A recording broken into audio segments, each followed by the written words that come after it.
It is my pleasure, Ms. Colleen.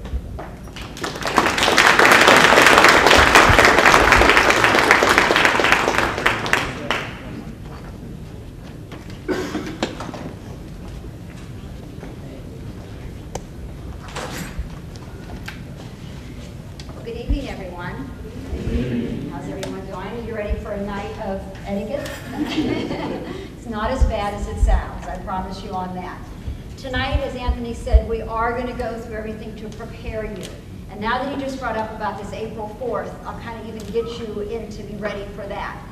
Unfortunately, when you go out into the world to interview for jobs and get ready for jobs, there's a lot of competition in everything you do. Once you get into the job, there's also competition because every day you're competing for your job to get advancements, to go into other positions, and to move on. Now, a couple rules that we're going to have tonight. I'm going to be with you for a little bit of time. The vouchers that he's talking about, the one-on-one for the hour, it's not tonight. You're not going to stay with me for an hour tonight, all of you, like for like 50 more hours. It's like whenever we're going to plan all these things. Take advantage of that. Take advantage that you have mentors. I grew up through my career with 5 or 6 mentors that I've used. They got me to where I am now, and I truly, truly, truly take advantage of them. Use them, abuse them, do whatever with them. And to the mentors in the room, encourage them to go to things like this, to the April 4th, and different things that there are. There's never a time that you can learn enough about anything, so just do that. Now, my rules. Ask me questions as we go on tonight.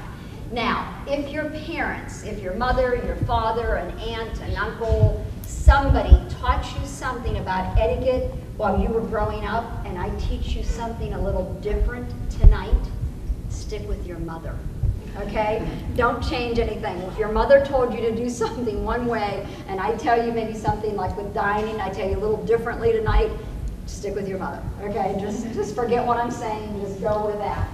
But ask me questions, just raise your hand. If we get a little bit running late on things, then I'm going to stay afterwards. You can come up and just ask me then, okay? So it's pretty simple with all that. What we're going to talk about tonight is basically the way you look, the way you act, the way you eat, how you conduct yourself, how you follow up with things, your brand. You're going to create a brand.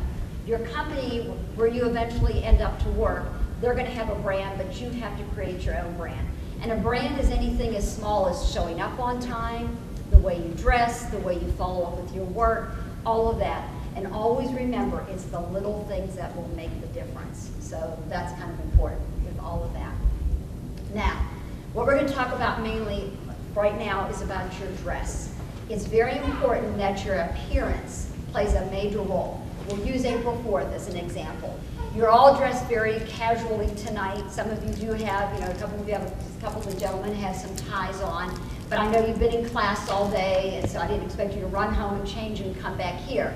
April 4th will be a nice test. I don't know what the dress is for that, but you want to come dressed up. You want to have that appearance.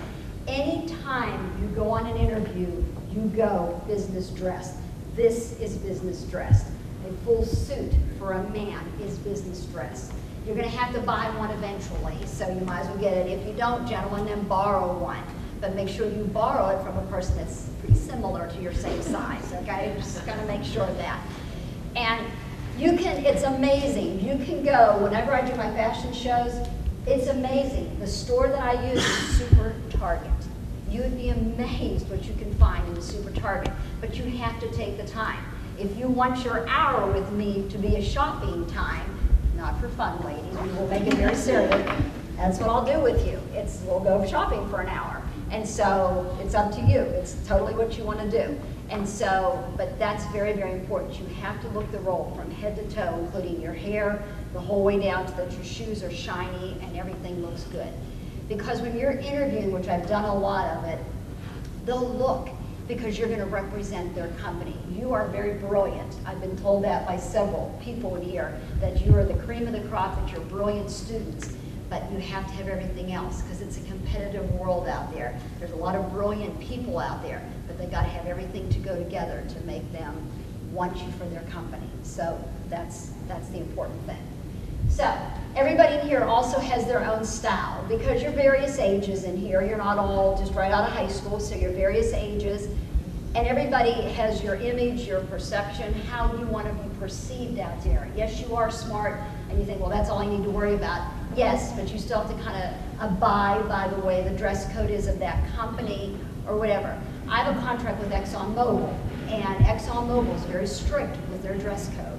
The men, every day, wear a coat and tie, and it is a white shirt. They are not deviated out there. I mean, the first time I walked into the lunchroom, they have like a cafeteria, it was like, oh my gosh, I've never seen anything like this. Every single man, I'm not exaggerating, had a white shirt on. It was like, I know you're all too young, but IBM used to have a rule where you wore like a navy suit or a black suit and you wore a white shirt. Then I shouldn't be watching this because I'm on video, but it was like back to that. It was like the white shirt. Never a light blue, never a pink. And I'm not saying you can't go that route because it's beautiful, but and all the women are just nice. But that's their code, that's their perception, and that's just their make, which is beautiful. It's very, very, very nice. And then you will go in some companies that are much more relaxed. But on an interview, you come in with whatever. Now, watch hip and trendy clothes. A, your body better be hip and trendy to wear them. That's number one. And number two, you're not going to do that on an interview. You can do that if the company allows you to wear little funky clothes, but you have to make sure on an interview, again, that you're dressed appropriately. And if you go on an interview and they say on a second interview, well, you can come back and be more relaxed, watch what that person is telling you. How relaxed are they? Maybe they don't have a tie on for the men, so then you would just maybe come without the tie, but still maybe a sports jacket or a nice long sleeve shirt. And for the woman, maybe I wouldn't be quite in a suit like this. Maybe it would just be a blouse and a nice jacket. So again, now update your wardrobe, so it's not be again what you have on from college to there. It's going to have to be some things. But again, they don't have to be expensive clothes. They just have to be pressed. They have to look nice. And so they just have to be appropriate for the dress code for that building. And a little bit of quality. So you might want to have that one suit or that nice dress or that nice, nice blouse and skirt or whatever it may be. Now, different clothes are here. You can see them up here. Again, it's appropriate for whatever. But the gentleman here, right here with the suit, the coat and tie, that's how you're going to go. And then the women on both sides, again, with how you would appear for your interview. I don't care if you're going to McDonald's to work. You're still going to go in a business suit, and the ladies the same way. Obviously, you won't wear that after that. It still has to be that first impression when you go.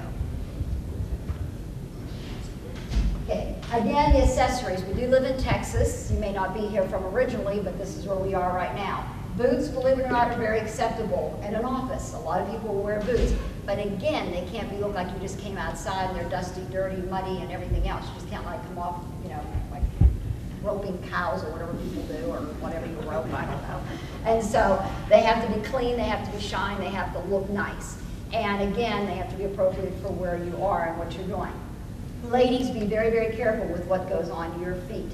That they need to be appropriate for there. No sandals that are like rubber, nothing rubber, no flip-flops. They have to be nice sandals. Again, an office may have a dress code on that, so be very, very careful. If you have to get up and think twice about what's going to go on your feet, then don't wear them. So just be very, very careful about that. Any questions about anything so far? Okay. She has a question. Oh, I'm sorry. Yes, ma'am. Also, I've heard that whenever you wear open-toed shoes, you're supposed to wear high heels. The opposite.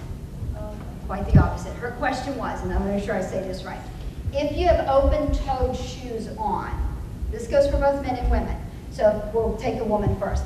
If you have open-toed shoes on, then that's when your legs would be bare, because that's exactly what they mean, that the toes have to be open-toed. So that's when you would not have nylons on or pantyhose. And so, but if they're enclosed like mine are, then you can wear nylons. And there are times where ladies, you should wear nylons. For that, maybe that first interview, I know you're all going, oh. So, I mean, if you're my generation, you wear them all the time. If it's 110 degrees out, you're still wearing them. It's just my generation does that. The younger ones, it's like, oh my gosh, what are they? What, I have to put them on? They're ridiculous.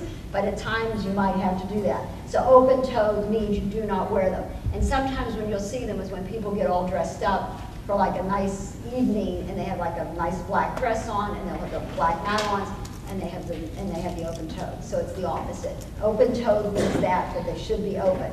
To the gentlemen, we are in the United States. Europe is a whole other thing, but since we are in the United States, if you ever wear sandals, please, please, please, never have socks on, okay? I know it's very cool in other countries, but we're in the United States for the moment. I travel every single week. I'm going someplace. So I sit on a plane, and I sit on a plane and I make it, it's like a thing, as I'm dodging things that are coming down the aisles from hitting me, but I watch people's feet go by. I have to do something. Since I travel so much, I have to totally entertain myself. And so I always sit in the lobby, and I watch people go by me. When they go by me, I give them a name, I give them a salary, I give them a job, I give them everything, just as they go by, because I'm like totally bored sitting there. And so, but it is, because it's their first impression. And so they make that same first impression of you. But as they go by me in the plane, I'm sitting there watching their feet, thinking, oh, they need a manicure, oh, they should change their shoes, oh my gosh, get those socks off, oh my, I'm just watching all these things go by me. So you never want to fly with me, you don't want to go with me. So I'm not a good person to fly. But to the gentleman in the room, this is a little bit for you, because this is a true statement. Women's clothes, women's fashion changes every second of every day. Women's fashions change that much. Gentlemen, your clothes change, your fashions change every decade. That's a fashion statement. Now, some of you may love clothes and you're going to change them all the time, but as a statement, that's how much they go. But this is what you need to remember. One thing you need to remember, you need to match your belt to your shoes. Got it? So if you have a black belt on, you have to have a black, this does not apply to your sneakers that you may have on right now, but you have to have a black belt on and black shoes, or a brown belt. That's very, very important when you're getting, especially if you don't have a jacket on, so make sure about that. Your ties. Gentlemen, tell me, where should a tie hit? When your tie comes down, where should it hit? Belt buckle. It can either be the top, or the ideal is right in the middle of your belt. Now, when you wear these ties, please don't have your tie come in 25 feet before you do. I mean, they have to coordinate nicely with your suit. So make it match your shirt or your jacket, or hopefully both, okay? You're pointing to somebody. Okay, don't, just make sure. The other thing is, when you sit and have this interview, by the way, the interview statistics for to be interviewed for a job, the statistics are staggering, how the percentage that you will be interviewed over a meal for your job. So be very, very prepared for that. So that way, that's why this is up here. It's like 80-some% that in a position that you will be qualified for because you're very intelligent, so you're going for a higher salary, chances are you're in that 80%, you will be interviewed for an interview. You'll have it over a meal because they want to see how you'll present yourself, so they'll want to see how you can eat. So when you're sitting there, gentlemen, please never take that tie and flip it. Because I will appear from somewhere. I will just appear. And I will be back there on that shoulder, and I will be flipping it back over, and it will just somehow just lay back down there again. So leave the tie there. Actually, it's really cool again, the tie clasps are back in again. So you can do it. Never have your tie clasp bigger than your tie. It has to be smaller than the tie. But it can be there, and it actually goes between your third and fourth button. Very unimportant, but I'm just telling you. And so it's there. But you can't. Ladies, the same things. If you would have a scarf and she would have it tied, the scarf here, again, you can't take your scarf and like flip it over your shoulder and eat lunch. It has to stay right here. So it can't go anywhere. So it goes. So not behind the table, not behind the chair or anything like that? You're going to remove it and put it in the back of the chair? I guess not. No, but it was a nice try. Okay. Now, if you come in and it matches, like if it's a big scarf, like a wool scarf for your coat, then you would take that off and you would do that. But if it's a scarf like she has on, and it's part of your outfit, or she has on, and she's going to keep on as part of it, it stays there. It has to stay there. It's not. I wear another scarf that matches my coat. I take that off with the coat. That's different. But if it's with the outfit, then it stays with the outfit. No scarves, please. No scarves. I should have just left it where it was. So, gentlemen, the other thing, protocol actually states that a man, if you come into your lunch with a suit jacket on, you sit. with the suit jacket on. Do not take it off. This is an old, protocol is thousands of years old. The only reason why you would take your suit jacket off, which is an old protocol, is if this woman is cold, you would actually offer it to her to keep her warm. That's where it comes from. So if you want to be a nice gentleman, you may offer it, but so be prepared. You're going to come and it's 110 degrees and you know you're going to sit outside. You might want to take that jacket off before you hit that table. So it's just going to stay on. There's a lot of protocol that goes in with all of this. Now, I see a couple of you have hats on in here. Gentlemen, you come into a building, a hat should come off. So you come into an office, you come into someone's home, a hat should come off. Ladies, if you have like a baseball cap on and you're having a bad hair day and you have your nice little cute little ponytail, your hat comes off. So the only time a hat would stay on is if you're going to church, ladies, and your hat matches your outfit and it matches your beautiful thing, or you're going to Kentucky Derby. So at the moment, we're not at the Kentucky Derby, we're not in church, so there you go. Just remember these things. Shoes the whole way down, again, make sure they're buff, they're shiny, make sure you consider all that before you go on an interview. You can spend $1.98 and buy a little buffer. If you get to travel like I do, and you go to a hotel where they give you shampoo or lotion or whatever in the room, don't take any of that stuff. But if they give you like a little buffer in the room, take those things. Take this. And even if you're walking down the hallway to go to the elevator and you see like a housekeeping cart there, no. Teasing. Don't take them off of there. You might get one in your room, but just take them. I keep them in my purse. I keep them in my car because I want my shoes always to look shiny because it just completes your outfit. And gentlemen, just make sure that, if you have on your black belt, that you're going to wear your black shoes, you complete your outfit that it matches the whole way.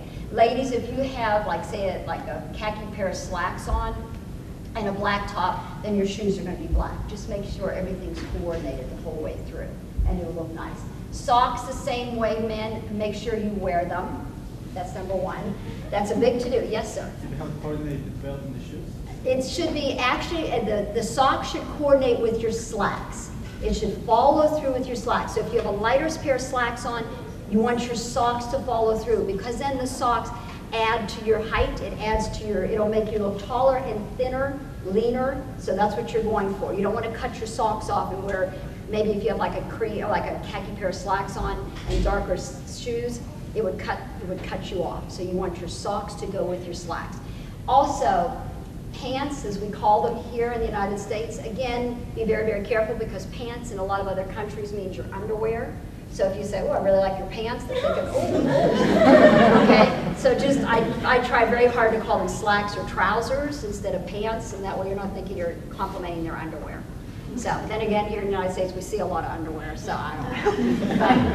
And the last thing is your stretch and pull. What I mean by stretch and pull is when you get dressed, this is for men and women, when you get dressed and you tuck in a shirt or tuck in a blouse, don't just tuck it in and throw it in here. Tuck it in and put your thumbs in and stretch it out. So it's not all bulky right here. Stretch it, then it's stretched out so it gives you a more flat look here. But don't stretch it so much that you've got all this water material here on the side. So kind of stretch it, that's a nice even look, and it looks like you finished and you got, when you were dressed in the morning. Any questions? Okay, good. Now, to be professional again, it's how you want to be perceived. So when you come in there, because unfortunately they will see how you look before you can sound intelligent or come across with everything you've studied in all these years or your experience. It's your appearance is what's going to come across. Stand up straight. So when your mother always told you to stand up straight, keep your shoulders back. You do. You want to come in. You don't want to just kind of slouch in. You don't want to be hurried. You don't want to do any of those things. Look like you are a leader, like you demand $200,000 in a salary. I mean, go big. And so, or more. You want a car, you want everything else, so just go and do it. But you have to have that look. You have to look like you know what you're talking about. So it's important. Now, if you're not sure, then ask. If you get an invitation to come on this April 4th and there's not any, what the appearance is or what the dress code is, then ask. And just say, should we come in suits? Should we come just in a nice pair of slacks and a shirt? What should we wear for the ladies? Can we do ask what the dress is going to be. So you represent yourself well, you represent the college well, which is going to be nice. And a personal shopper. There are stores that have personal shoppers. You don't have to buy anything, but they'll help you with some of your selections, and I can do that also. Okay? Now, the tubes, ladies, this goes to you. Not too short, not too tight, not too low, and not too high. Think about that. You can figure it all out. So, now, again, remember your age. You're all on a whole pretty young, so, but just, you know, dress your age, not like you're 16 and 17 anymore. Keep in mind your dimensions, your style, your perception, and how you'll come across with the ring. Okay? Yes, I'm sorry. The other day, I was at the Capitol, and I seen a few ladies with, say, a short skirt or a short dress, but yet they wore pantyhose. Is that appropriate? It should never be a skirt. She asked the question, Capitol as in Austin Capitol, or are we Yes, talking Washington DC Capitol? Austin. Austin Capitol, okay. She said she saw some ladies at Austin, or State Capitol, and they had some shorter skirts on. My opinion on that, a lot of, on a whole, a dress code in an office will say it never should be more than 3 inches above your knee. That's pretty short. That's even short. I think it should be always basically where this is right at the middle of your knee or the top of your knee. That's, I think, appropriate for an office dress. And then, you know, evening, that's totally up to you. And then with or without nylons, 3 inches above the knee, no more than that is appropriate. But higher than that is inappropriate for an office. So if you're going to go out after work, then you bring clothes to change or do that. Nylons help it a lot. They're more flattering to your legs, and they help your legs. They make your legs look better. Some ladies are blessed and have beautiful legs, and, you know, smaller legs and that. But if not, nylons sure will help a lot. But still, they should not be, like I said, appropriate dresses at the knee or no more than 3 inches above the knee, with nylons or not. Yes. So no, how thank you. about longer? Longer's fine, but you need to find, she asked if longer. Longer's fine, but you just need to find what works the best for you. And, you know, what's the most comfortable for you, and to do that. And then there's, say I actually did a dress code for a company, and they were saying, you know, but they have a casual Friday and they have all that. And the dress code will be very specific about where they can be. They allow capri pants, and they allow, you know, different, you know, but again, it makes a difference how long they are, how wide they are. They can't be tight. You can wear ankle slacks. You know, they're very specific about what you can wear. And so, Doris. The April 4th summit is going to be business casual. Okay, business casual. Fine. What kind of slacks do you have on right now? Perfect. Could you come up here for a second?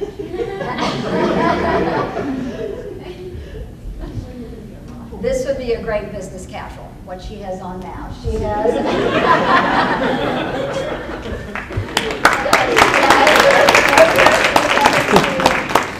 her ensemble. She does. She has they're a nice pinstripe slacks, ladies. She has heels on. That's the most important thing. Now, he said like 12:30 to 8. That's a long time, but I've had these heels on all day long, and mine are, you know, even higher. So wear something that's comfortable, but yet looks professional. They're nice, they're clean, they're shiny, and then her sweater, her blouse complements the stripes, you know, the pinstripes in there. This would be nice. But the other thing is too, she also has a necklace on. So complement it with some nice jewelry. And so Marcia, right out there, okay, Marcia, she has no idea what we're gonna do to her. Come on up here, it's your turn. It's too late, you're beyond help. Same scenario, same outfit she has on. She has a jacket, thank you. She has a jacket, again, this would be very nice. And so, again, it's still business casual, because business takes it. What the difference between business casual and business, mine is a matching outfit. It's when your jacket matches your slacks or your skirt. So a man, if your jacket does not match, it's no longer a business suit. A woman, this is business casual because her jacket does not match. It matches, but it's not identical. So that's where the difference comes in. Her sweater is more of a sweater. Mine isn't even a collar, so mine is not even the ultimate in business, because it would almost be a collared blouse type tailored, where I'm not quite wearing that. So there's all kinds of levels to it. So again, this would be an appropriate outfit. Basically what she has on with a jacket makes all the difference in the world. There was a couple other people I saw that had on some sweater. Thank you, ma'am, very much. Yay. There was another woman I saw out there that had on a gray sweater and a pair of socks. I watched her. She was standing there waiting for somebody. Where did she go? She was out there waiting. I saw her. Anyway, she had a nice gray sweater on and a pair of slacks. That was nice. Yes, ma'am. Okay, so I'm over 6 foot. Wearing heels becomes more of a problem than usually it's work because people are then staring at you. No, you got an advantage. Not when you're 5'4", and I try to be 6 foot, okay? So I'm not. So you're fine. But make sure if you wear like a ballet slipper or a flat or something, it's leather. Make it a nice leather. It's an expensive leather, but it's leather. Just make sure it's pretty. And make it that it's enclosed, not a sandal. Those little things, the leather as opposed to rubber or enclosed as opposed to open-toed, that's the difference. These people that are going to be there, they look at these things. And some of them, they may be older and they're not quite hip and trendy. And so they want somebody that's going to be, that they can be a good role model to. So you got to think of those things. Okay? These are good questions. These are excellent questions. Okay. Next, we're going to get into working the room. I purposely stood out there tonight when you came in. I wanted to see how many of you would look at me. That was number one, this woman standing up against this machine that was there. And whenever she said, this is a book from the author, some of you went, oh, and then shook my hand, and some of you could have cared less and just kept right. It was like a test. I wanted you to look at me and shake my hand. Very few of you did. So to the ones that did, congratulations, you kind of got like a little star. So you did, yes you did. And so that was a test. On April 4th, you better be shaking more hands and kissing more babies than you can possibly think of, okay? Because that's what you need to be doing. You need to open up. Some of you may be very shy. Get over it, okay? That's it. You've got to get over it. You've got to make yourself, force yourself to get out there. And everything I'm telling you today, if you are going to do the voucher things, if that's what it is, if you're shy or you don't like to talk to people, that could be your hour. Because I am so not shy and so not talking. I mean, I talk to people all the time. That could be how I would help you with stuff like that. And so just kind of go and go there. But anyway, that's why I stood there. I wanted to see how many would turn to me, shake my hand, and tell me their name. And I didn't get a real good response on that. So I stood there a long time and I waited. So that's what I need you to do. So that's going to change. On April 4th, you are going to do that. So that's the purpose of that. Now, your entrance. I was very pleased with a lot of you. A huge percentage of you were here very, very early. It could have been because you were done with class and you had no other place to go. I don't know what that might have been. It doesn't matter, but you were here early. So I don't care how you got here. That's impressive. Now, when you're going on an interview, you want to get to the place early, but you don't have to come inside early. You don't have to be there like an hour early because it makes people uncomfortable. But make sure you walk in at least 5 to 10 minutes before if it's 7 o'clock or, well, you would meet at 7 o'clock, but you would meet, like at 1 o'clock or 10:30 in the morning or whatever. By 10:15, 10:20, you want to be walking in that building. You don't want to come in too much earlier than that because you make people uncomfortable because they have other things to be doing. And you're thinking to myself, boy, this all they have to do is sit here for an hour and wait for me. So, you want to come in and do that, but just, be that. So punctuality is very, very, very important with all that. Again, you're going to be appropriately dressed. Arriving and departing, this is on a reception. When you come into reception, you want to be there. If it's just an open reception and there's all kinds of food and all things like that, if it starts, we'll say at 6:30, you want to be there. Not 6:30 like you don't want to be the first one there and the last one to leave. You don't want to get that kind of a brand or reputation and eat all the drinks and food or eat the food and drink and all that. But you want to be there, but you want to stay. The time that they say that you should stay to reception is 45 minutes. So if it's an hour and a half, 45 minutes, you can leave. Even if it's bad, you should stay 45 minutes. If it's good, you can stay a little bit longer. But don't just go, okay, 45 minutes, okay, I'm gone, bye. And never say, I'm going to a better party. And then leave, and just 45 minutes, you've done your appointed time, you may leave at that point in time. And so just make sure, you get all that. Now, if this were tonight, If this were a stand-up reception, there was a bar and there was food and there was all your friends, where do you go first? And be honest. Bar. Thank you, I love your honesty. Most definitely, especially if it's free, you're going to the bar. So, people would spend, then you go to the bar, then you go to the food, and then you go to your friends. All three are wrong. So what you're gonna do, you're gonna get to the bar eventually, but what you're gonna do is, you wanna go in and find your host or hostess, whomever's in charge of whatever's going on. Go up to them and say, oh, thank you so much for inviting me to whatever it is. A couple little things about what a beautiful evening this is, or thank you so much. Boom, you're gone. Do not spend a lot of time, because they got, 80 other people to talk to. And then that's it. You don't do anything else. You're not doing, business cards. You're not doing a whole bunch of other things, because they got 80 other people. They're not going to remember you. But what you do the next day is you send a note with your business card thanking them for inviting you to this event. They're going to remember you that way, not the night before. Because they get back to their hotel room or their office or their home, they're looking at 50 cards. They're thinking, I don't remember who these people are. They throw them away. Trust me, that's spoken from experience. And so, believe me on that. But the next day, when I get a thank you note, or 2 days later, and I get this thank you note, I say, oh my gosh, she sends me a thank you note, I will remember that with a business card in there. That will stick with me. So just little tips like that. Okay? The best group to approach, walk up to 1 or 2 people. So if these 2 ladies are standing there, that's the group I'm going to go to. But if these 5 or 6 or 7 people, don't enter that group. You won't get into it, unless these are old friends of yours. But if you want to meet maybe her, she's not going to let you in because she's too busy with 5 or 6 other people. Wait till you can either catch her by herself or maybe just the 2 of them alone, because she's too busy. Not that she doesn't like you or want to talk to you, but she's too busy in a conversation. So do that. And again, don't take too much of her time. Be quick, say what you want to say. Can we set up a lunch? Can we do this? Then you can give her a business card, because that was a one-on-one, but not your host or hostess, and then she can do that. But if you see her with a lot of people, she doesn't have time. Not that she doesn't want to, but you just have to work it into it that way. Now, again, you got to have a good attitude before. Yes, sir. I have a question. You keep mentioning business cards. I mean, myself, I haven't really gone into anything really professionally. So I don't really have sort of a business card. Would it be good to have some sort of student? Most definitely. Did you hear his question, or what he was saying? You all should have a business card.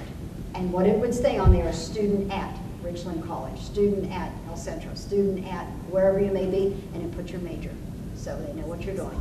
And you can put that you're a STEM scholar. I mean, say it, advertise it. My gosh, you're working for it.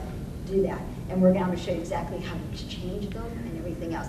And you better have them by April 4th. You got a couple months to do it, so by all means have them. Don't make them colorful and crazy and everything else.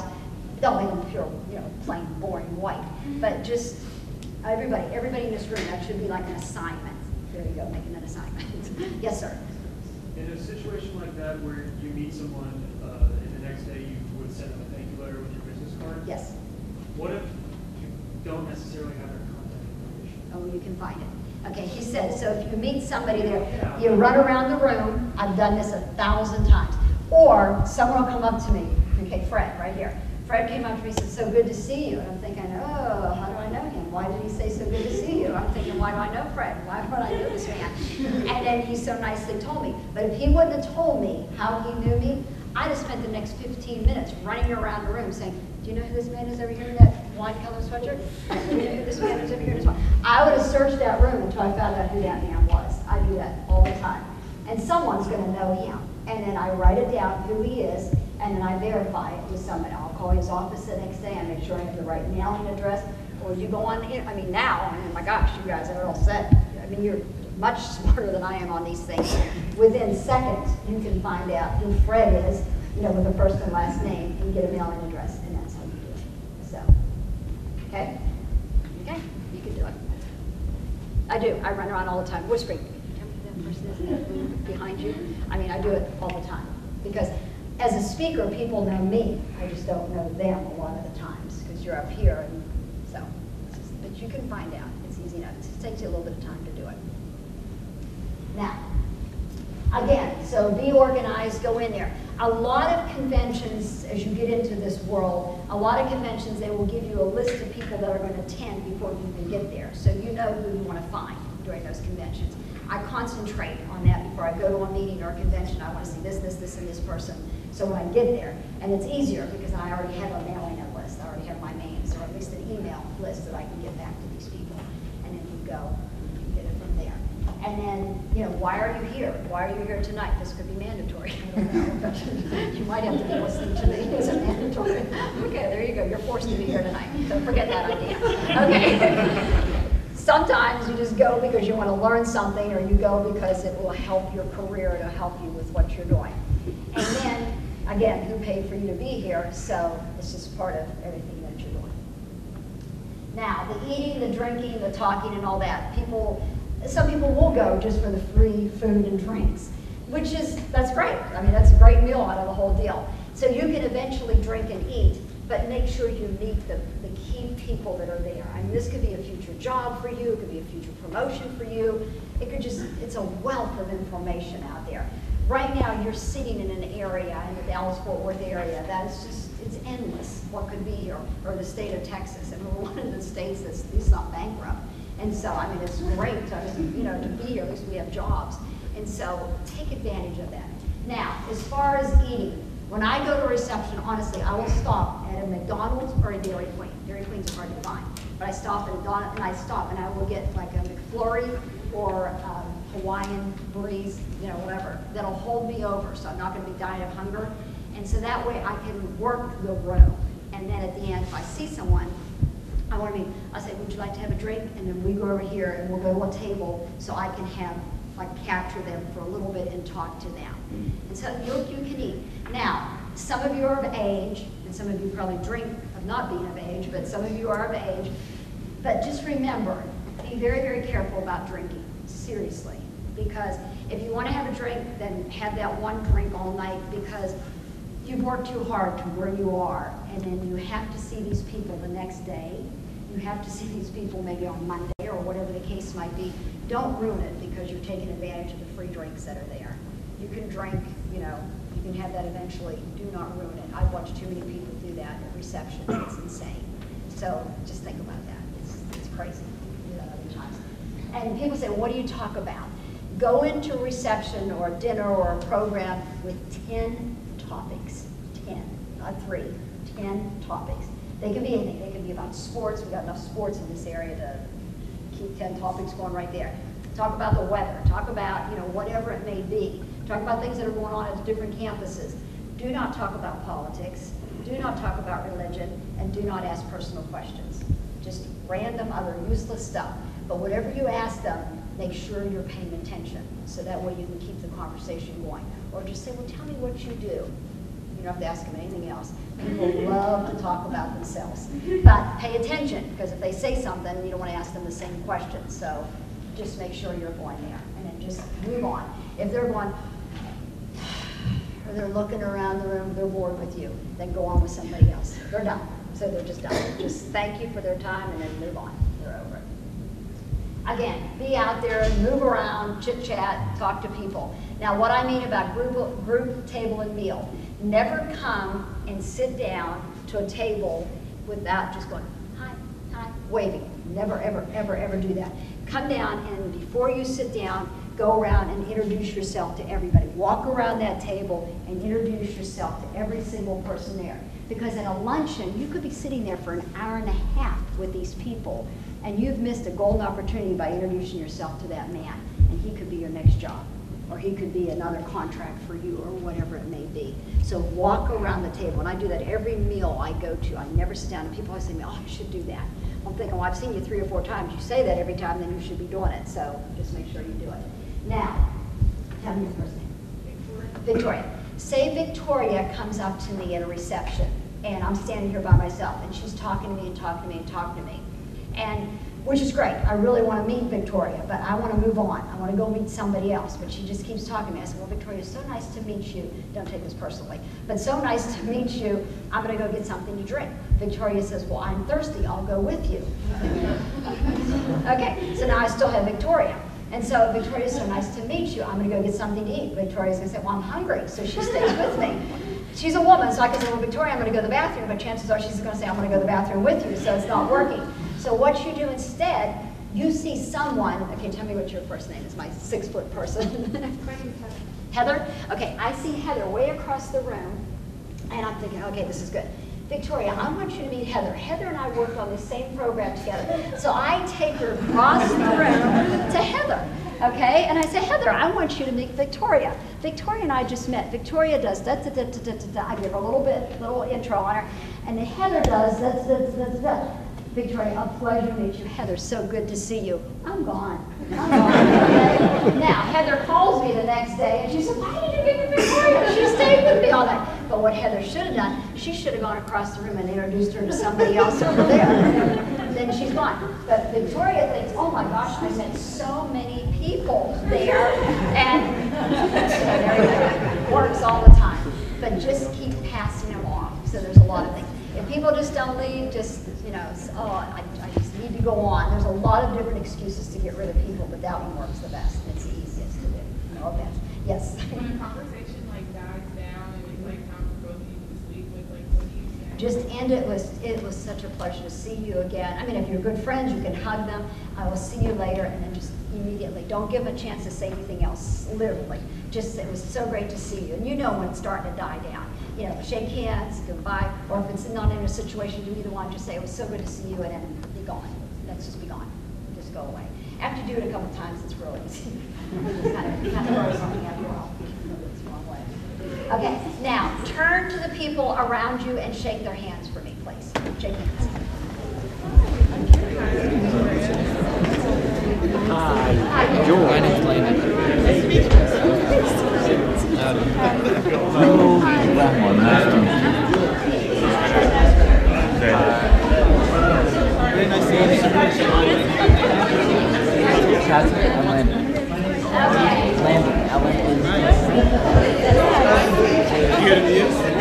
On a whole, that was actually your time to stretch for a little bit. So, but on a whole, you didn't take advantage of it. Other than about 3 or 4 people, you were all wrong. Tell me why you were wrong. Oh, don't give me that. So, he was right, Doris was right, she stood up. I don't know if she stood up because Doris stood up, but she was right, and a couple over here. So this was like my side. I don't know what happened to this side. None of them stood up. Every time you're going to shake hands with a person, you stand up. Even if you're seated next to one another, either you stand up or you give what I call a bottoms up. Meaning, you get your bottom up off the, that's exactly what you do. So, if you two are going to shake hands, just the little bottoms up to each other. There you go. That's it. That's it. Now, this chair is rolled, so make sure you're not going to like roll yourself right out of the chair. All it is, there's a couple reasons to why you would stand up. It shows respect for the other person. That's number one. It's respect because you're showing that. Like when I said I walk around the table, it's amazing how many people do not stand up. But they know me, and so most of them will like jump out of their seats immediately to stand up for me. Or the other thing is, if the person is standing, statistically, it will show you this, that they're in control of the conversation. So if I want control, I will come in so tight and close to Cece, I will give her the chance to stand up. I will take, and it's been proven, I will take control of that conversation. So if I want something, which I usually do, I will win that conversation. But if she would have stood up, so when you see me coming, always just stand up. Just stand up. So, but if she sees me coming, she should stand up. That way she's on an equal balance. I don't care if you are a lot taller than me. It still puts you on that equal balance, and then you have an equal time in that conversation. So if you want like a promotion or a raise, then come into your boss and don't let them stand, and you will keep control of that. Or your professor, you want an A, so just stand real close. Yeah, use you for 1 second. Yes. Now, I'm going to show you quickly about a proper handshake that you're going to use on April 4th. When you go up to shake hands with somebody, we're in the United States for the moment. So, well, we are in the United States, just for the moment, because I'm going to take you out of the United States. And what you want to do is you want to stand shoulder to shoulder to this person.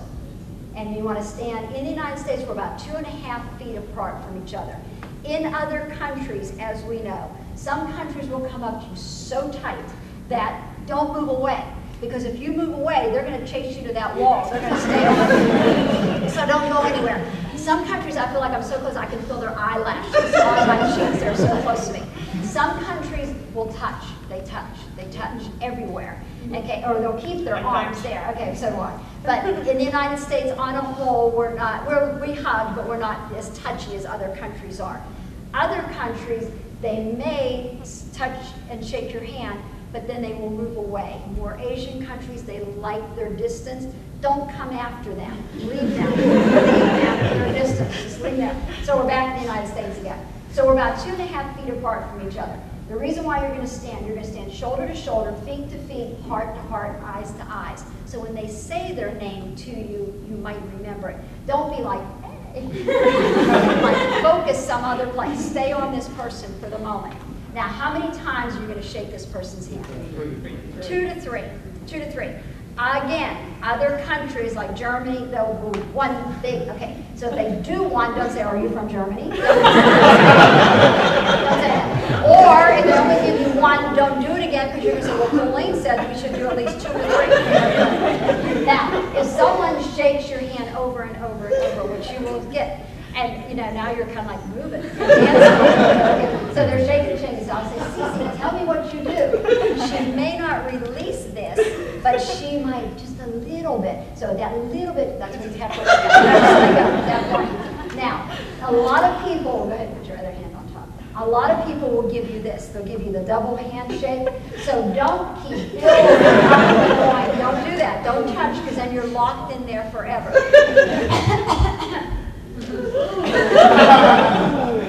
She shake my hand. Think about this. This could be a future employer. So she shake my hand. Oh yes, you betcha. I'm not sick. I've allergies, so I'm not sick. Yes. The reason why is, as a human being, you wash your hands 22 to 33 times a day. If you don't believe me, count tomorrow.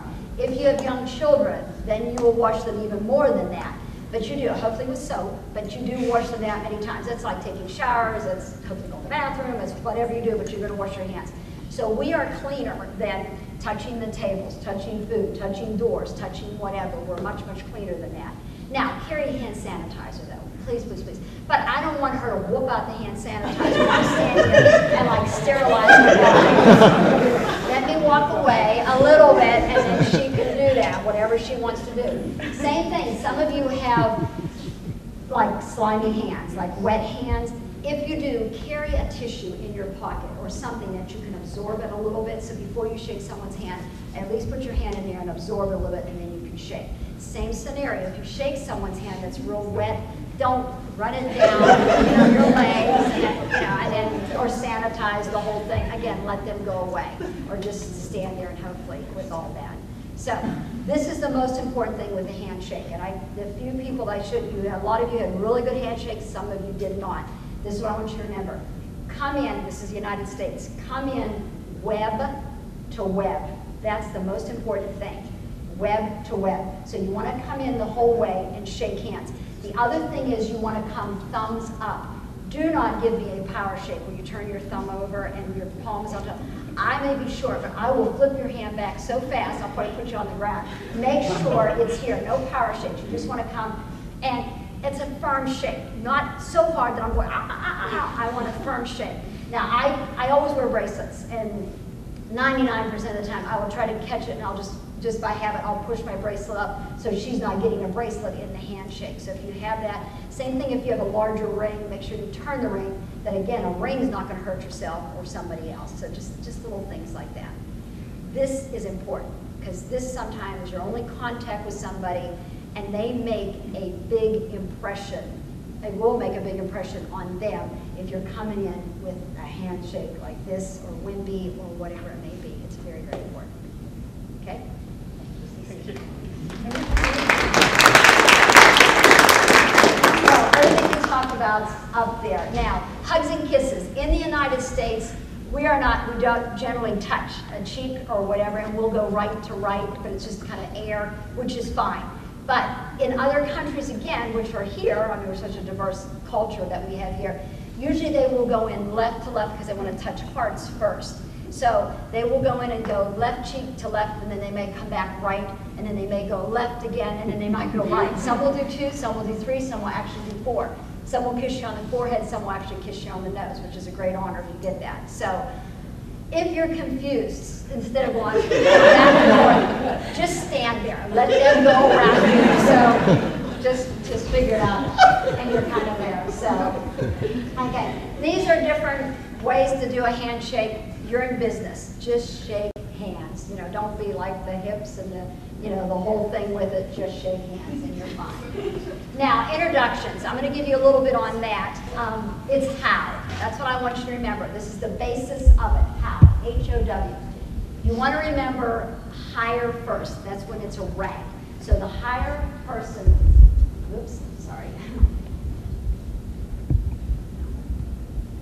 There it is, sorry. A higher ranking authority is going to be introduced first. So you would say, Mr. President, I would like to introduce Miss Vice President. So a higher ranking's name is said first. Then, if there's no rank involved, then it's going to be older. But you're not going to say, excuse me, how old are you? Don't ask. Just guess which one's older. So when there's no rank, then it's going to be the older person's name first to the younger person. And again, when there's no rank involved, then a woman, Cece, would be introduced to a gentleman, to a man. So a woman's name is first. That's very basic. There's a lot of different things, like if she says she was at the state capitol, then politics always takes precedence over that. And there's a lot of different things but that's your basics, and that's the most important thing to know right then and there. Now, I put some things up here, and you are more than welcome to have this whole PowerPoint, because there's some things on here that I think are important to have, so we can, I'm sure we can get you all of this. But there's some things on here. The easiest way to say it, which is more formal, is may I introduce? May I present the governor of the state of Texas, or may I present the mayor of Dallas? The may I present is much more formal. May I present the ambassador? May I present? And you may come in contact with them, so it's kind of nice to know that. Informal, but not sloppy. Again, I'd like to introduce to you, or this is, however you want to do it. But these are just some of the things that you might do with that. And then avoid expressions, which people say, well, shake hands with. Why would you say that? Force people to say. Or, the other one is make the acquaintance of. And someone just said that to me. I thought, where did that come from? It just seemed like such a strange thing to say. And also, I would like to introduce you to. When you say that, you just made it opposite. You took the highest ranking person and made him a lower ranking person. So the you to reverses the way that it's the precedence of it. So make sure you don't say that. Then, no matter the situation, always give some kind of a starter. Exactly when I said Victoria to Heather, I said something about Victoria and I said something about Heather. Because if you are going to lead that conversation, you don't want to say, Victoria, this is Heather. This is Victoria. Goodbye. You've got to give them something. Victoria did this, and this. Heather did this, and this. A little something. Just their role at the company, or how long they've been at the company, or that they just joined the company, or where they came from, or something that they have something to, at least do it. The other thing is be very, very careful, especially if you're introducing, like your husband, or your partner, or your boyfriend, your girlfriend. You didn't say, well, this is my gorgeous, wonderful looking boyfriend. Well, maybe you think so, but just this is my boyfriend, or this is my partner, or this is my whatever. Just that's sufficient. Or if you have two friends, you introduce them, well, this is my very best friend, and this is my friend. So, kind of be nice. So just, you're kind of there, be happy. So, and then avoid pointing. They know who they are. You can open your whole hand, but don't point to people and say when you're introducing them. Just kind of avoid all that. And also don't go back and forth. Victoria, this is Heather. Heather, this is Victoria. They got it on the first. They got it. You don't have to go back and forth and say their names. So forgetting names too, like this is the whole Fred thing tonight.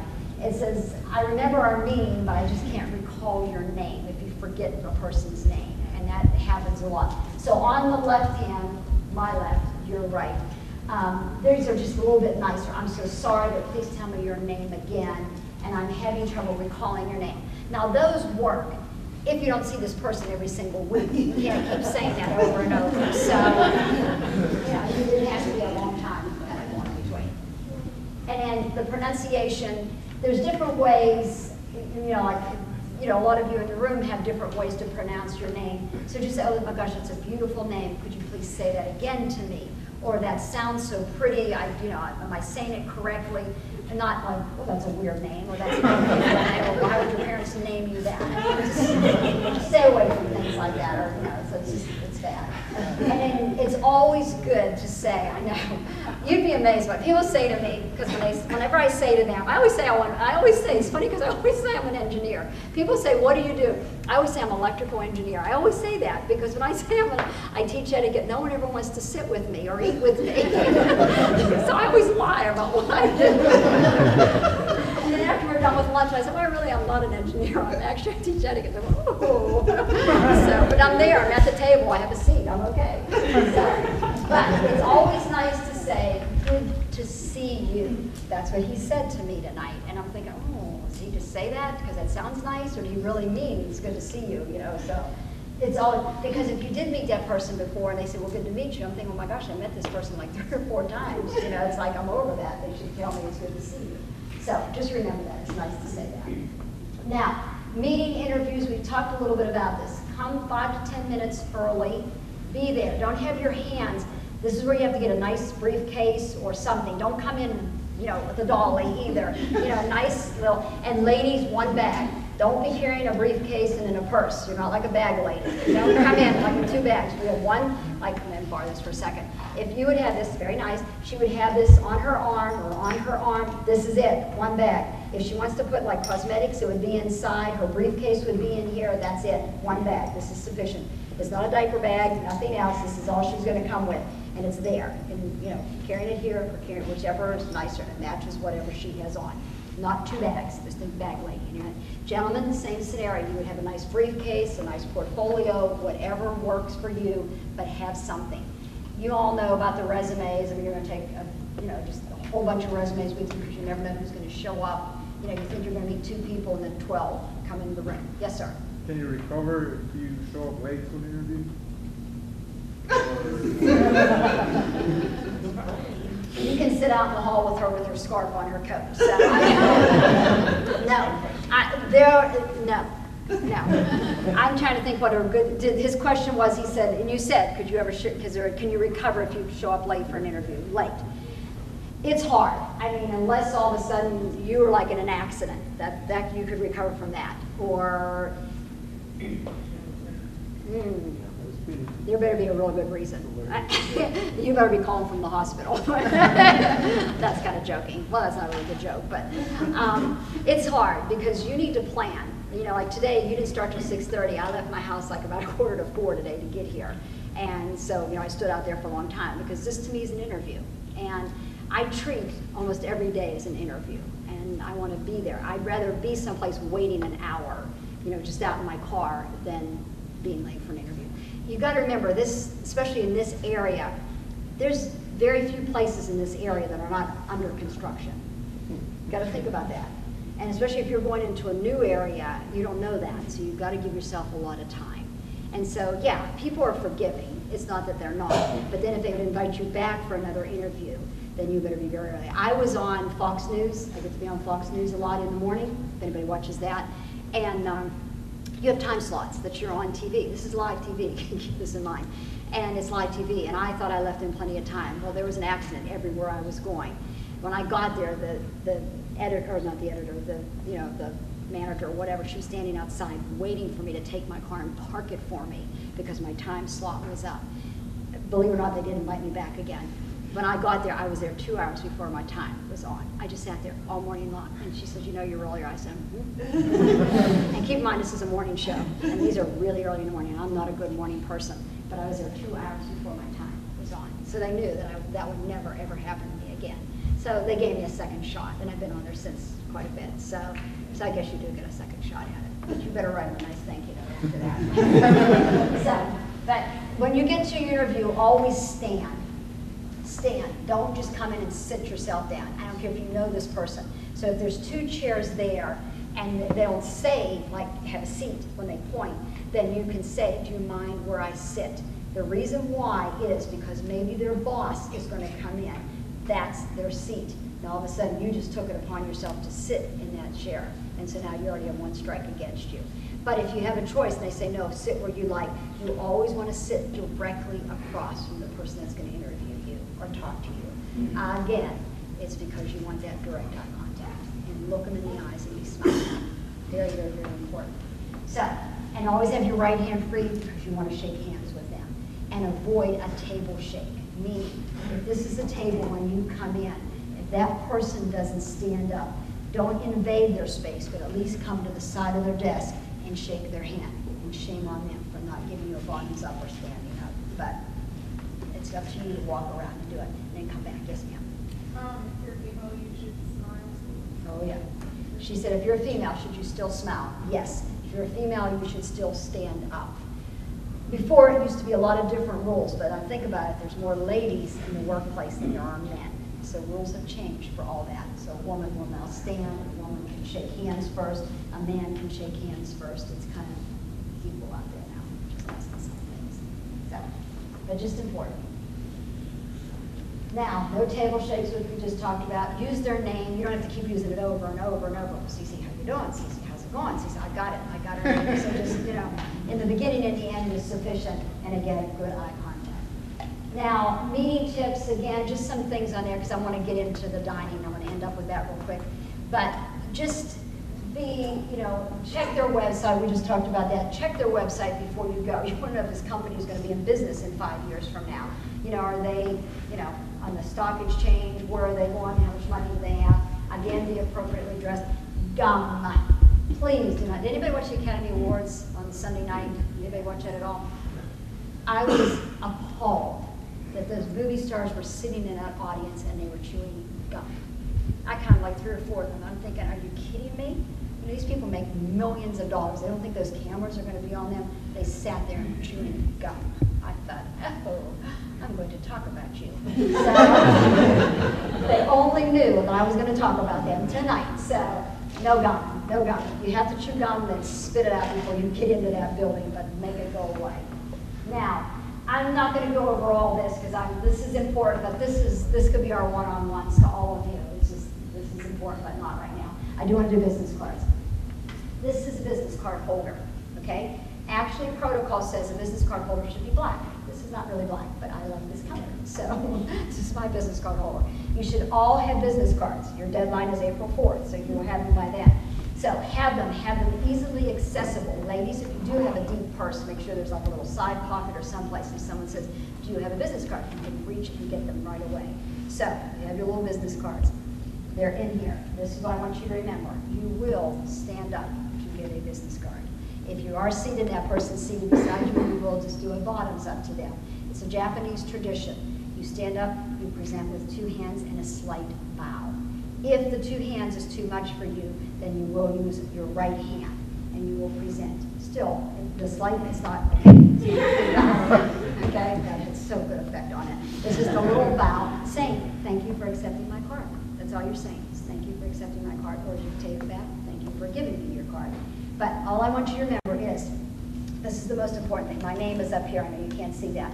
I am presenting my name, my company, to them. So my name will be presented to them, not sideways and definitely not backwards. And most importantly, not across the table. Yes, ma'am. Yes, if you have a variety of things that you do, would it be better to place like individual things on different business cards, or everything on one? Unless they're related to each other. I have 2 companies. On the back of this one, I have co-founder of Global Protocol Etiquette Civility. So, but that's all I say. It's just a co-founder there. And I only have my 1 number and all that. And on the back, I have all my books listed. So I have a couple things going on here. But there's 2 companies, but I'm just giving you one way to reach me. So you can do it that way, but I have my main company on the front, so you can see my card. You can have my card. But so I have a couple going on. But if they're different companies, totally, mine are all etiquette driven. So, but if they're totally different, then you got to stick with one. okay? In different cards. So it's very, very important. So it's nice. It's not throwing, not anything, so just nicely presented. Gentlemen, if you have a card, where do you keep it? In your pocket, in a wallet, who said, yes, okay, pocket. Never ever put it in your wallet in your back pocket, and then you're sitting on it, okay? And I say, may I please have your business card? You say, yeah, just a moment. I don't care how cute it is back there. I don't want you grabbing it from back there. You're pulling it out, you're giving it to me. It's slightly bent and very warm, okay? I don't want it. Another country will not take it from you, so pocket, portfolio, some other place. Remember that. Very, very, very important. Okay, I'm going to zip ahead. Can I keep it for a couple more minutes? Is that okay? It won't be long. This is international. We can talk about that another time. But again, just be respectful of other cultures. Tipping, you have a book. There's a whole chapter on tipping in your book. Read it. It's very, very important. Okay, we're going to set the table. This is also in your book. There's a whole chapter. There's 4 chapters in there about dining. So this is important. I'm not saying memorize it all, but hopefully you'll get the gist of all of it. Now, there's different ways of table setting. Now, you know B&D. Do you all know B&D? Does anybody know B&D? Anybody want to give a hint what B&D means? Okay, here's your class. Put your left hand up. Make a small B. It's not sign language for B, but that's a small B. This is your right hand up. This is actually sign language for D.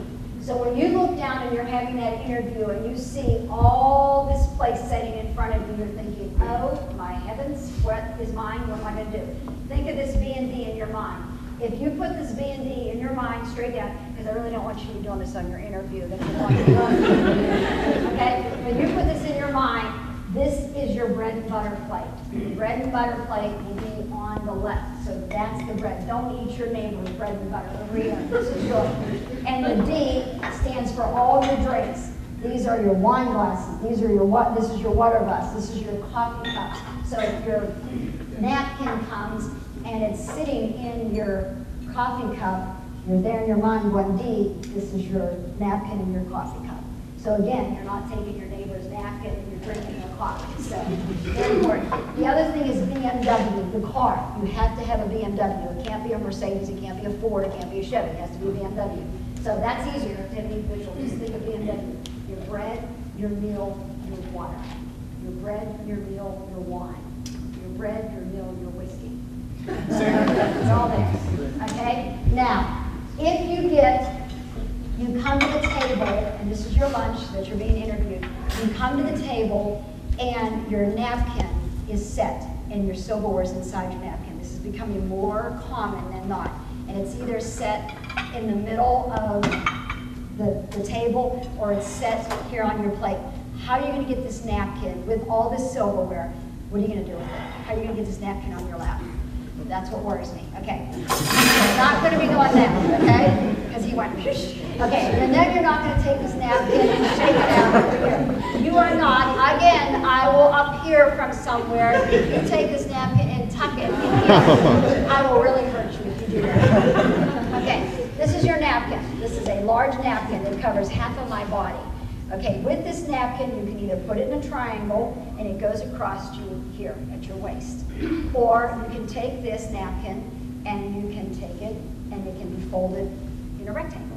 And again, it goes across your waist here. You do not need, I promise you, you don't need this whole napkin over your body, okay? Or any parts of your body. Now, if it's like a lobster place, then they'll give you a bib or whatever, but we're talking a normal meal for an interview. So it's here. A napkin is to blot. You just blot. You're not going to cover your whole face. You're not blowing your nose. Nothing else is going on with this napkin.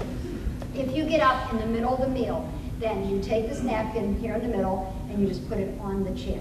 Or you can put it on the back of the chair. Now, if you do put it on the back of the chair, don't come, sit down, turn around, grab the napkin, roll out as much as you and put it on your lap. Just as you're coming around nicely, take your napkin and come and sit down. One motion. Much, much, much nicer. This napkin stays on your lap the whole way through the meal until speakers are done, everybody's done, everything. This napkin stays on your lap until you're ready to stand up and move out the door. And then it comes up. If they've removed all your plates, then it can go, right here in the middle where it was. If they didn't remove your plate, say your dessert plate is here, then it'll go to the left. This is in your book also, it's there. Never, never, I'll repeat that again, never, if this is a paper napkin, wad up that napkin and throw it in your plate. I will hurt you again on that one. So, no. Again, just leave it nice and it'll go right there on the side. Okay? Now, next. The pickup. And I don't mean that any other way other than with this fork right here. If you pick up something as you're eating, don't place it back on the table. That's resting on the table. I tell my little kids whenever I teach those classes that the ants can crawl up here and dive into your plate. It goes on your plate. It rests on your plate. That's a resting position on your plate. So don't leave it. Or even worse, put it there or put it there. It stays on the plate. It just goes there. Again, if you've been invited to this for an interview, then follow the host or hostess. Say she's the hostess. Then when she picks up her cup, then you can pick up your cup. When she picks up her fork for the first time, that's when you start your meal. She may tell everybody at the table, enjoy your meal, bon appetit, that's your sign, then you fall. But you don't start to eat until everybody at your table has been served and your hostess starts the whole service. So you go from there. Now, what to wear, again, be very, very, you go, you're invited to a luncheon or a dinner, be appropriately dressed. It's better to be overdressed than underdressed. If in doubt, wear something a little bit nicer. Punctuality, again, be on time. Be on time. And then, just make sure you get there. That's number 2. Just remember that. I'll tell you what number 1 is, and I'll tell you what my purpose is behind that. What to order. If I've invited you to lunch someplace, chances are I'm familiar with that restaurant. When you get there and you say, and you don't know what to order, because you're thinking, oh my gosh, if she orders a bowl of soup, is that all I'm going to get for this whole, I got dressed up to come here for a bowl of soup? But because I eat a lot of salads for lunch, but I'll get like a bigger salad. Doesn't mean you have to have a salad, but don't order like a 3-course meal either. You can get a sandwich or something like that. But this is what you say. Well, are you familiar with this restaurant? And you say, oh yeah, I come here all the time. What would you recommend? But I always try to offer to people, this is what their salmon's really good here, their fish is good here, their steaks are good here. I try to make offers to people so they know what to go. But if they don't, and they're not giving you anything, just order what you would normally pay and get for lunch. Don't go overboard with, well, I'm going to get appetizers, I'm going to get a main course. I'm going to take all this and I'm going to take a doggy back home. Oh, no, you're not. So, no, you're not. So, just, kind of stay with that. Foods to avoid on an interview. Don't do anything that's you're going to like slurp or, have to like drips that, all that kind of stuff. Make it easy. Salads are easy. Chicken's easy. Certain fishes are easy. Fish is easy. Don't do anything you have to pick up and crack and bend and pull apart and drip. And don't do any of those kinds of things. You're there for an interview, not to eat as much as you possibly can. It's an interview, so remember that. Now, some people like to do prayers before. If you know that, then give them that time. If you want to join them for the prayer, then join them. But allow them that time to say their prayers if they want to. And in discussing the job, be ready with questions. That's why you're there. Don't you introduce the whole thing. The person that's interviewing you will bring up the questions first. But you be ready. And don't say, oh, no, you've answered all of them. No, they didn't. What do you want to know? You're not going to get into the whole thing of it, but at least have some questions that you might want to know about. And so make sure. Who pays? They've invited you, so they're going to pay. But if you've invited them to lunch because you want to ask them questions, you've invited them, then you pay. So it's kind of turns out right. I put this on there for you. The top one, if you're eating American style, then the knife goes across the top of the blade in, and you're there at 4 o'clock. Continental European, which is where the silverware, which I would love for you to eat that way, which I like, stays in your hand and you eat. You turn on, it's Continental European, which is so much nicer. Then because I talk with my hands so much, my food would be flying everywhere. So you have to rest at some point, that's the averted E. And then at the end, you finish, and even if you're left-handed or right-handed, they always go to the right or at 4 o'clock again. It's a finished position. Now, something drops, don't go diving after and say, 3 to 5 seconds, I got it, and then you eat it. Leave it on the floor, just leave it there. Your silverware drops, we'll do it again. Double dipping, do we need to talk about that? Okay, don't be double dipping, especially there. Salt and pepper are married. They have to go together. So she says, may I please have the salt? I'm just not going to hand her the salt. She's going to get both the salt and the pepper, and I'm going to set them down. She's not going to say to me, I don't want the pepper, take the pepper back. I didn't ask you. It's not gonna go. Don't pick this up and start doing all this like, you know, like whatever. At least taste your meal before you start to salt and pepper things, because it's an insult to the chef, and especially if you're in someone's home. Now, bread. Now, whenever you're at a meal and someone has the food, like the bread or sauce or gravy or whatever in front of them, which way is the proper protocol to pass bread? Does anybody know? Or pass anything in the United States?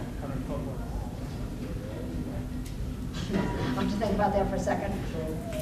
Right or left? Pardon me? No. So we're going to go the right. So I'm going to give you a way to get away from that. Now, if you pick up something, if you're the person that's supposed to pass, yeah, counterclockwise would be left. I didn't think about that for a second. No, we're going. Yeah, you are engineers. You think that way. I'm not. So we're going, whatever, we're going to the right. So, but if something is in front of you and you see something you want, unfortunately it has to be passed around the table before it comes back to you. So, but I'm going to tell you a way to get out of it. So we're going to say there's a croissant in this basket. And so I see it, but I know once it goes down my table and it comes back to me, that croissant's not going to be here anymore. So what I'm going to do is I'm going to take that croissant, I'm going to cover it with the napkin, I'm going to put my thumb, So what I'm going to do instead, I'm going to pick it up and I'm going to turn to my left. And I'm going to say, would you like any bread? And pray she doesn't take my croissant. And so